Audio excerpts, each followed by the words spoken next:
Yes, sir, everyone. Mikay here, and this is a day in my life as an OFW here in Europe. Day 2 na ng aking work dito sa Hungary, and later after work, mga amiga, gagala ako pupunta sa Zala. So samahan nyo ako, itutur ko kayo kasi may bibilhin kaming something dito sa bahay. So keep on watching and para makita nyo yung some places dito sa Hungary. Bye! Hi guys! Pupunta kami ngayon sa... Saan nga ba tayo pupunta? Zalaga-Erzeg. Zalaga-Erzeg. Spell! You know. Zalaga-Erzeg. Ano? Zalaga-Erzeg. Yeah. Ilang minutes ang ating biyahe? 45. 45 minutes na Usually papunta 45. doon. Bali, kaka-out lang namin sa aming work. Which is yun aming work. Doon kami nagwo-work, tapos dito lang yung bus station. Tapat lang mismo. Tapat lang mismo ng aming hotel na pinagtatrabahuhan. Tapos yung bus station nila, yan oh, may mga schedule. So, ang schedule ng papunta doon ay for 3:52 ang schedule. Wala ba itong ano, reverse? Ba't mo na parang reverse ito?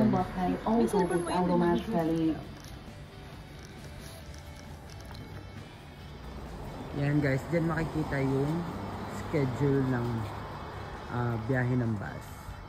Kung makikita nyo, ang dami ng mga local dito na Hungarian kasi nag-aantay sila ng bus.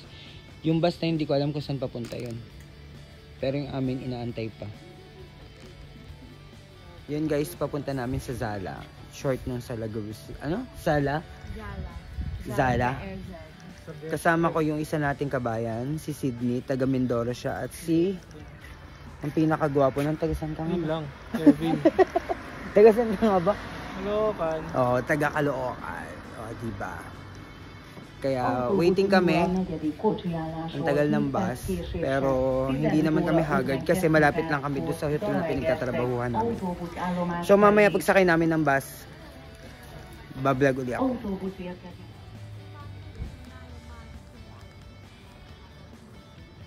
Yan guys, dito na yung bus. Papunta na kami sa Zala. Mga amiga, kita nyo, ang dami nag-aabang. Hindi naman tayo pwede yun. Ilang oras lang kasunod yun. Oo. Kung ayaw man, standing na lang tayo. Hindi, bawal ang standing dyan, ma. Bawal ba? Kapag walang bakante, ay huwag na tayong tumuloy. Oo nga. Meron yun. Naku, parang hindi pa kami matutuloy. Ano na? So, ako parang hindi pa tayo matutuloy. Uy, paano yung pamasahe ko? Labas na ng cash na. Ready na ang ating pamasahe. Kala mo nakaalam, no? 1,000. And then guys, yun, sakay na tayo ng bus and papunta na tayo sa Zala. Mamaya magla-live, ay mag-video ulit ako papunta doon. Say hi!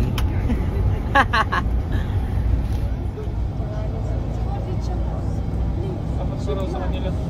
Okay, may mga local na gusto magpa-shoutout. Say hi guys! Say hi!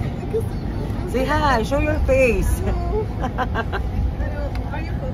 Yan guys, tinutur ko kayo kung saan papunta kami sa Zala. Yung Zala, bibili lang naman kami ng kaunting gamit para magamit namin dito sa accommodation namin. So, yan, makikita nyo yan. Ayun yung way papuntang Zala. It's take 45 minutes bago makarating kami doon. So, ganito kaganda sa Hungary. May mga nag-hi na mga lokal.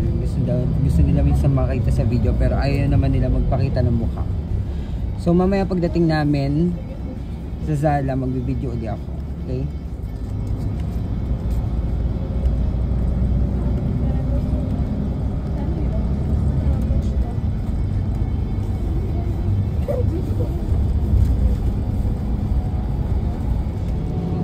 Yan guys, malapit na tayo sa Zala. Yun na yung arko nila. So, keep on watching kasi pagdating ko sa Zala, vlog ulit tayo, okay? Guys, look. Napakaganda ng Hungary, oh. Diba? Kita nyo? Super beautiful. Guys, pag nakikita nyo to, may naalala ba kayo? Diba parang yung nasa ano, si Sedi, ang munting prinsipe.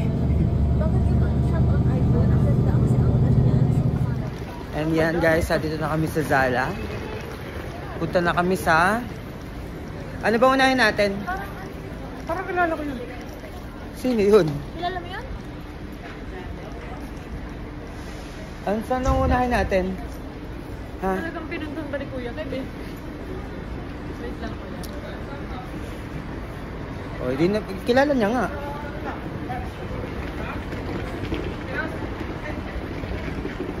Kilala mo? Kilala mo? Peridot din? Oo. Ay, ingat. Kabayan. May nakita kami kabayan. Saan nakita? Paano kita ka tayo? Hindi mo alalim. Talaga nila, baka sa simbahan. Ha? Hindi.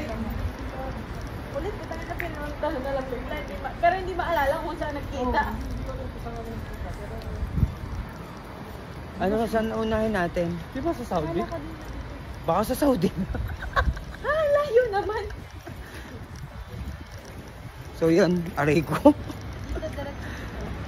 Naglalakad na kami papuntang bilihan ng aming mga bibilhin. Bilihan ng aming mga bibilhin. Paulit-ulit.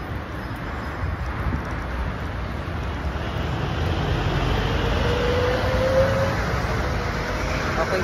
Anong oras? Anong oras na date? Anong oras na? Alas 5. Oh, for ano, quarter. 450.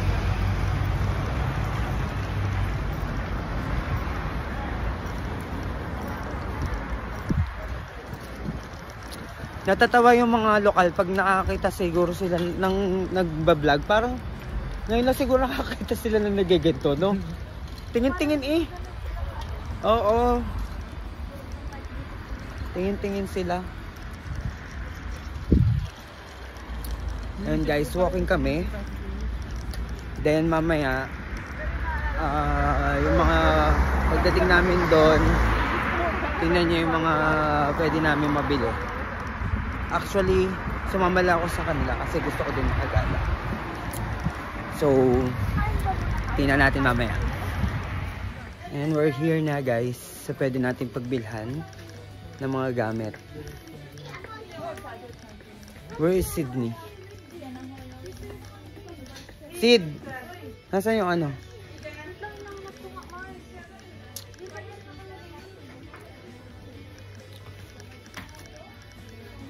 Gahanap kami ng pwedeng mabili at magamit sa bahay. Hindi ko alam, parang banong-bano yung mga lokal na makakita na nagbablog. Kasi tingin-tingin sila. Siguro hindi uso dito. Walang mga vlogger dito sa Hungary. Na Hungarian. Kaya ganun. Kasi iba, parang amaze sila. Mga amiga. Parang amaze sila na nakakita na nagbablog.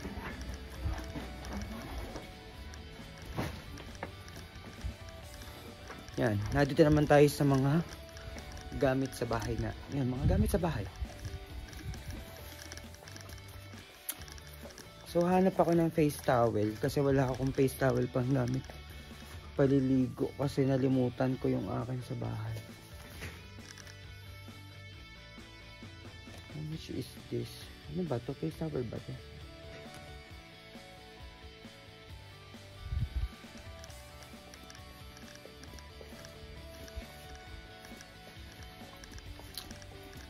Wala akong makita. Sige, maya na lang ulit guys. Okay guys, nandito kami ngayon kakain ng... Ano ba to? Shawarma? Since nagutom kami sa paghahanap ng electric pa. Hindi pa nakakahanap. Tumigil muna kami dito sa isang maliit na store. Ano pangalan? King Kebab. At itatry namin yung kanilang... Para siyang shawarma sa atin, pero ang kanilang ginagamit ay... Ano ba to? Tinapay? Pita bread. Ayun, pita bread. So... Let's try guys. So ito yung pita bread. Ito yung in-order namin. Worth of Sobrang tubig. 2,100. Ha? Kaya tatry namin to ngayon. Let's see kung masarap siya dito sa Maysada. Okay, let's try guys. Ito siya. Para siyang burger. Pero maraming gulay.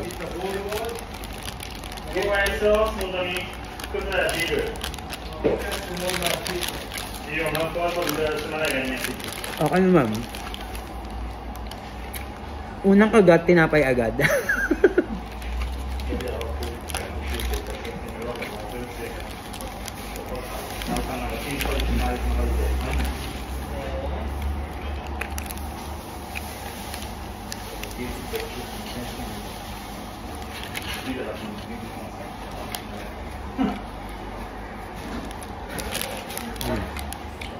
Ano na, awas ng gulay. Tinapay. Yung tinapay yung maalat. Pero masarap.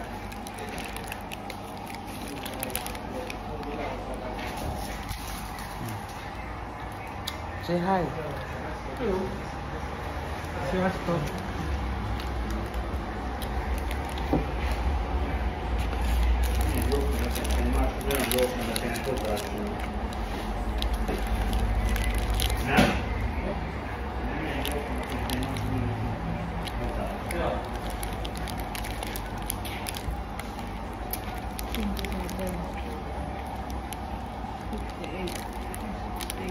May mga sibuyas siya guys, may red bell pepper, cabbage, tapos ganito yung pagka-beef niya. Diba beef yung in-order natin? Tapos may mga cheese. Masarap siya.